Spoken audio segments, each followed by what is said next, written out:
चलिए अब शुरू करते हैं सुपरफास्ट खबरों का सिलसिला।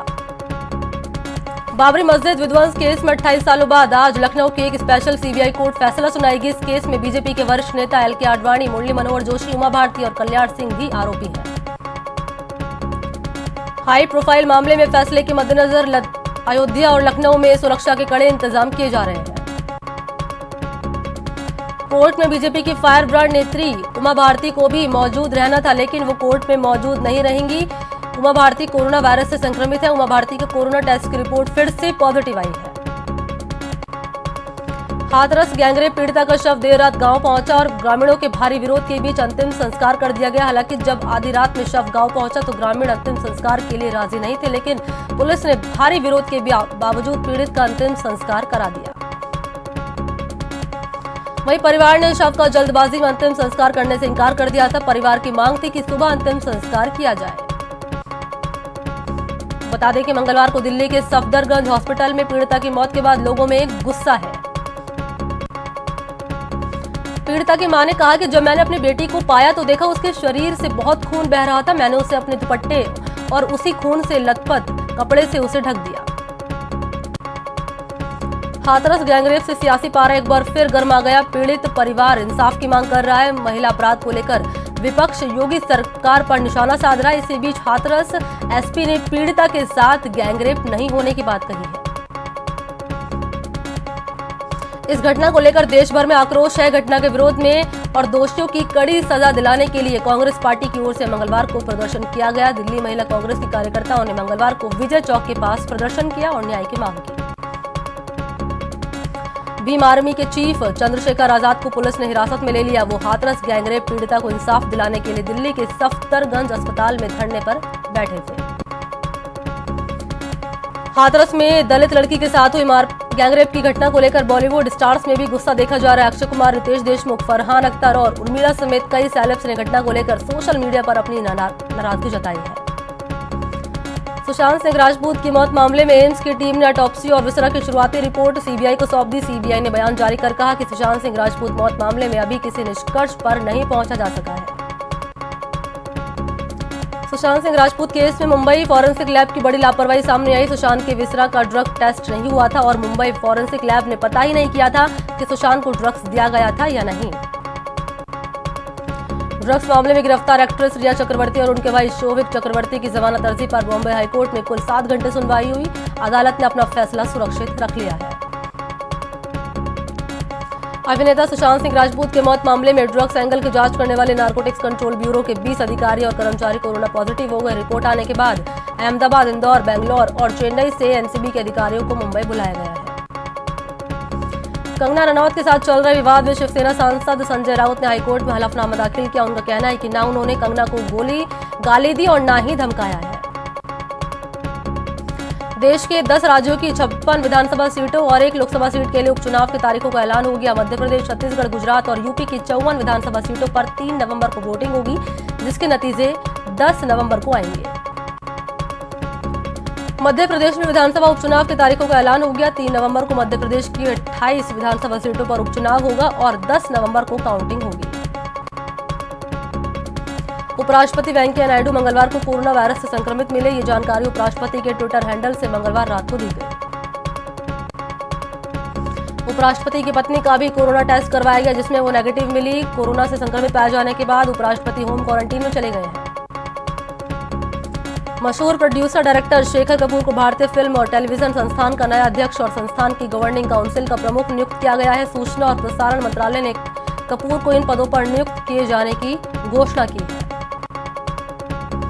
कृषि कानून पर विपक्ष के विरोध पर पीएम ने जवाब दिया है। पीएम ने कहा कि मशीनों को जलाने वाले लोग किसानों का अपमान कर रहे हैं। उन्होंने कहा कि कानून से काली कमाई का जरिया खत्म हो गया है। पीएम मोदी ने मंगलवार को उत्तराखंड को एक बड़ी सौगात दी। पीएम मोदी ने उत्तराखंड के विकास के लिए नमामि गंगे से जुड़े 6 मेगा प्रोजेक्ट का उद्घाटन किया। इसमें मेक सीवरेज प्लांट भी शामिल है। एलएसी पर जारी तनाव के बीच रक्षा मंत्रालय ने सेना को 2290 करोड़ रुपए के हथियार खरीदने की मंजूरी दी। इनमें देशी और विदेशी दोनों तरह के हथियार शामिल हैं। अमेरिका में राष्ट्रपति चुनाव में सिर्फ 35 दिन रह गए हैं। अमेरिकी राष्ट्रपति डोनाल्ड ट्रंप और डेमोक्रेटिक पार्टी के जो बाइडेन के बीच आज अपनी पहली डिबेट में एक दूसरे का मुकाबला करेंगे। 3 नवंबर को होने वाले चुनाव में जनमत तय करने में भी इस डिबेट की अहम भूमिका होगी। सीएम गहलोत आज वीडियो कॉन्फ्रेंसिंग के जरिए सभी जनप्रतिनिधियों से संवाद करेंगे। इस दौरान सभी विधायक, सांसद और निकायों के जनप्रतिनिधि मौजूद रहेंगे। राजस्थान में लोगों को कोरोना वायरस से बचाने और इसके प्रति जागरूकता के लिए 2 अक्टूबर से राजस्थान सरकार ने जन आंदोलन चलाने की घोषणा की है। इस बार जागरूकता अभियान का नाम जन आंदोलन किया गया है। सीएम गहलोत ने मंगलवार को एसीबी के अधिकारियों के साथ समीक्षा बैठक की। बैठक में सीएम ने भ्रष्टाचार के खिलाफ जीरो टॉलरेंस अपनाने की बात कही। उन्होंने शिकायत मिलने के बाद त्वरित कार्रवाई के निर्देश दिए। बैठक में सीएम ने निर्देश दिया कि अब गजेटेड अफसरों की तर्ज पर हर सरकारी कर्मचारी के लिए सालाना संपत्ति की घोषणा को अनिवार्य किया जाना तय हो गया है। सभी कर्मचारियों को सालाना ऑनलाइन अपनी अचल और चल संपत्ति की घोषणा करना अनिवार्य होगा। सीएम ने भ्रष्टाचार के खिलाफ शिकायत के लिए एसीबी की हेल्पलाइन 1064 के ज्यादा से ज्यादा प्रचार प्रसार पर जोर दिया। उन्होंने निर्देश दिए कि सभी सरकारी कार्यालयों में इस हेल्पलाइन की जानकारी देने वाले पोस्टर चस्पा किए जाए। मुख्यमंत्री अशोक गहलोत की ओर से वीडियो कॉन्फ्रेंसिंग के जरिए एसीबी विभाग की ली गई बैठक में श्रीगंगानगर एसीबी के अधिकारी भी जुड़े। वीडियो कॉन्फ्रेंसिंग के दौरान मुख्यमंत्री अशोक गहलोत ने श्रीगंगानगर जिले में भ्रष्टाचार को लेकर जीरो टॉलरेंस के निर्देश दिए हैं। प्रदेश में अब शहरों के तर्ज पर ग्रामीण इलाकों में राजस्व विभाग की आवंटन की जा सकने वाली जमीन का लैंड बनेगा। राजस्व विभाग इसके लिए जल्द ही काम शुरू करेगा। राजस्व विभाग का लैंड बैंक बनने से सोलर, विंड समेत अन्य ऐसे उद्योगों को जमीन आवंटन में आसानी होगी जिन्हें बड़ी जमीन चाहिए। सीएम अशोक गहलोत ने राजस्व विभाग की समीक्षा बैठक में इसके निर्देश दिए। सीएम ने राजस्व विभाग के अधीन आवंटन योग्य सरकारी भूमि का लैंड बैंक बनाने के निर्देश दिए ताकि राज्य स्तर पर आवंटन के लिए भूमि उपलब्ध हो सके। सीएम गहलोत ने कृषि रहन पोर्टल का काम भी जल्द पूरा करने के लिए कहा है। लोकसभा अध्यक्ष ओम बिरला के पिता श्री कृष्ण बिरला का 92 साल की उम्र में निधन हो गया। श्री कृष्ण बिरला लंबे समय से बीमार चल रहे थे। श्री कृष्ण बिरला का कोटा किशोरपुरा मुक्तिधाम में अंतिम संस्कार किया जाएगा। प्रदेश के निजी स्कूलों में फीस के मामले में आज हाईकोर्ट में सुनवाई होगी। एकल पीठ ने अभिभावकों को ट्यूशन फीस का 70% भुगतान करने का आदेश दिया था, जिसकी पहली किस्त का भुगतान आज तक करना है। इस केस में अब राज्य सरकार आज होने वाली सुनवाई में अपना पक्ष रखेगी। अपीलकर्ता के मुताबिक फीस के मसले पर स्कूल संचालकों ने राजस्थान स्कूल एक्ट 2016 का भी उल्लंघन किया है। कोरोना के खिलाफ जागरूकता के लिए गहलोत सरकार 2 अक्टूबर से जन जागरण अभियान चलाएगी। यह आंदोलन पहले फेज में राज्य में संक्रमण से सबसे ज्यादा प्रभावित 11 जिलों में चलाया जाएगा। बीजेपी नेता मदन दिलावर ने डूंगरपुर में उपद्रव के पीछे नक्सली कनेक्शन बताया। उन्होंने कहा कि बाहरी लोगों ने स्थानीय आदिवासियों को भड़काने का काम किया। डूंगरपुर हिंसा पर बीजेपी विधायक मदन दिलावर के बयान पर पीसीसी चीफ गोविंद सिंह डोटासरा ने पलटवार किया। उन्होंने कहा कि जब सरकार आग बुझाने की कोशिश कर रही है तो मदन दिलावर जैसे लोगों से हवा दे रहे हैं। प्रदेश में निगमों के चुनाव तय समय पर ही होंगे। इसको लेकर हाईकोर्ट ने सरकार की याचिका खारिज कर दी और 31 अक्टूबर तक जयपुर, जोधपुर और कोटा निगम के चुनाव कराने के निर्देश दिए हैं। बीजेपी राष्ट्रीय अध्यक्ष जेपी नड्डा ने मंगलवार को जयपुर के प्रताप विश्वविद्यालय के दीक्षांत समारोह में विद्यार्थियों को संबोधित किया। अपने संबोधन में नड्डा ने कहा कि शिक्षा रटने के बजाय समाज के लिए उपयोगी होनी चाहिए। प्रदेश के प्रसिद्ध फिजिशियन डॉक्टर GN सक्सेना अब महात्मा गांधी मेडिकल यूनिवर्सिटी के प्रो वाइस चांसलर होंगे। यूनिवर्सिटी के चेयरमैन की सहमति से उनका नियुक्ति पत्र जारी किया गया है।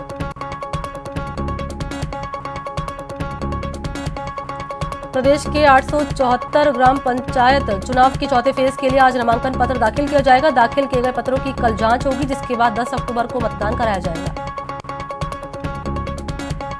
चूरू के रतनगढ़ की 27 ग्राम पंचायतों के चुनाव के लिए आज नामांकन पत्र भरे जाएंगे। इन पंचायतों में 10 अक्टूबर को वोट डाले जाएंगे। पंचायत राज संस्थाओं के चौथे और अंतिम चरण के चुनाव में नामांकन के लिए प्रतापगढ़ में नामांकन दलों को प्रशिक्षण दिया गया है। प्रतापगढ़ पंचायत समिति की 35 ग्राम पंचायतों में आगामी 10 अक्टूबर को पंच और सरपंच के लिए चुनाव होंगे। उदयपुर में 45 सरपंच और 375 वार्ड पंचों के चुनाव के लिए आज नामांकन होगा। वहीं 1 अक्टूबर को नामांकन पत्रों की जांच और नाम वापसी की प्रक्रिया होगी। दौसा में पंचायत चुनाव के आखिरी चरण की वोटिंग के लिए पोलिंग पार्टियां रवाना हो गई है। इससे पहले सभी अधिकारियों को ट्रेनिंग दी गई है। बीकानेर में पंचायत चुनाव को लेकर सभी तैयारियां पूरी कर ली गई। चुनाव के दौरान शांति व्यवस्था के लिए प्रशासन ने पुख्ता इंतजाम किए हैं। उदयपुर के भल्लो ओकागुड़ा गांव के लोगों ने पंचायत चुनाव का बहिष्कार करने का ऐलान कर दिया। उन्होंने कहा कि आजादी के 70 साल बाद भी गांवों में सुविधाओं का अभाव है, ऐसे में वोट डालने का कोई मतलब ही नहीं है। अलवर जिले में पंचायत चुनाव का पहला चरण शांतिपूर्ण तरीके से संपन्न होने के बाद जिला प्रशासन शेष बचे 3 चरणों की तैयारियों में जुट गया। दूसरे चरण के लिए 3 अक्टूबर को वोट डाले जाएंगे।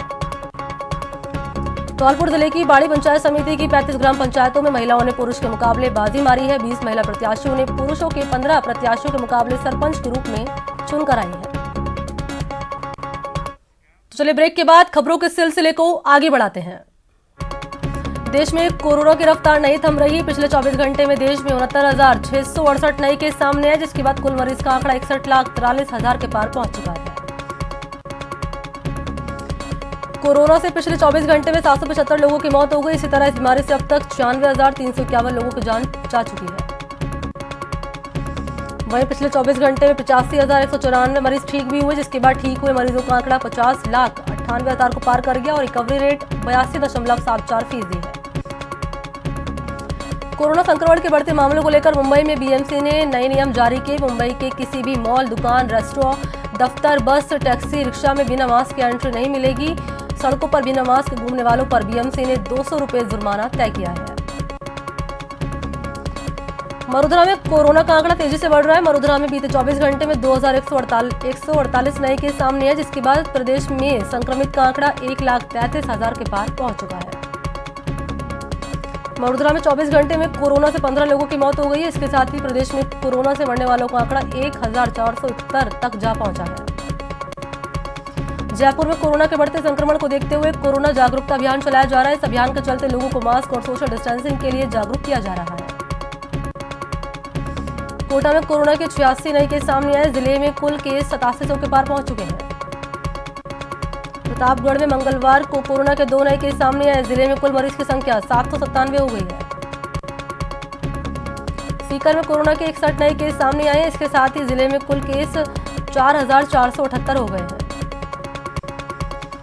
श्रीगंगानगर में कोरोना आंकड़े को लेकर स्टेट रिपोर्ट और स्वास्थ्य विभाग की रिपोर्ट में गड़बड़ी पाई गई। स्वास्थ्य विभाग की रिपोर्ट में मंगलवार को 51 नए केस आए, जबकि स्टेट रिपोर्ट में 2 नए केस सामने आए हैं।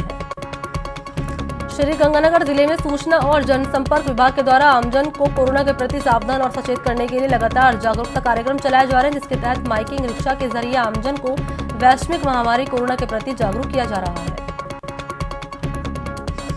अलवर में खनिज अभियंता केसी गोयल ने वरिष्ठ सहायक कार्यालय अजीत सिंह शेखावत से जान को खतरा बताया। इसके बाद अजीत सिंह शेखावत ने भी केसी गोयल से जान को खतरा बताते हुए उच्च अधिकारियों को पत्र लिखा है।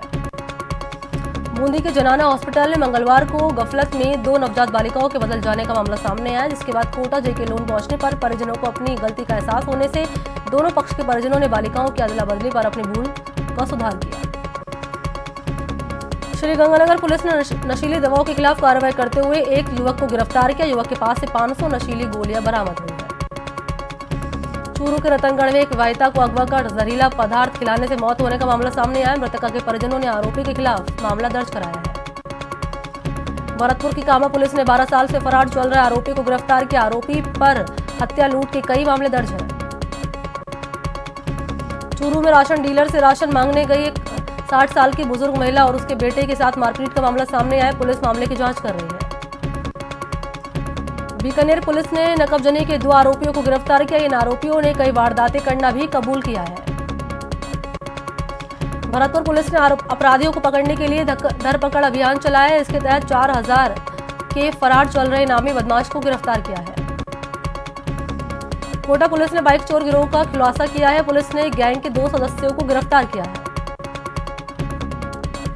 बूंदी में बीजेपी नेता ने एक दुकान पर फायरिंग कर दी। पीड़ित की सूचना के बाद पुलिस ने आरोपी को गिरफ्तार कर लिया। अलवर के दिल्ली जयपुर हाईवे पर आज सुबह 5 बजे मिनी ट्रक में आग लगने से हड़कंप मच गया। चालक ने आग लगते ही गाड़ी से कूदकर अपनी जान बचाई। आधे घंटे के बाद आग पर काबू पाया गया।